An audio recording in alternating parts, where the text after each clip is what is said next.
राज्यात कोरोनाचा धोका वाढला। आज एवढ्या रुग्णांची नोंद देशासह राज्यात पुन्हा एकदा कोरोना रुग्णांमध्ये वाढ होताना दिसून येत आहे।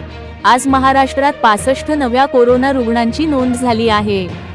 देशासह राज्यात पुन्हा एकदा कोरोनाच्या रुग्णांमध्ये वाढ होताना दिसत आहे। गेल्या आठवडाभरात देशातील सक्रिय कोरोना रुग्णांचा आकडा 3000च्या वर पोहोचला आहे।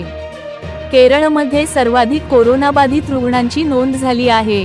आरोग्य मंत्रालयाकडून शनिवारी जारी करण्यात आलेल्या आकडेवारीनुसार देशातील कोरोनाबाधितांची संख्या 3395 वर पोहोचली आहे।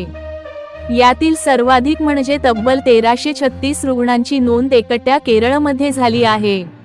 केरळमध्ये कोरोना रुग्णांची संख्या मोठ्या प्रमाणात वाढत असून कोरोना रुग्णांच्या संख्येमध्ये केरळ 1 नंबरला, महाराष्ट्र 2 नंबरला तर दिल्लीचा 3रा क्रमांक आहे।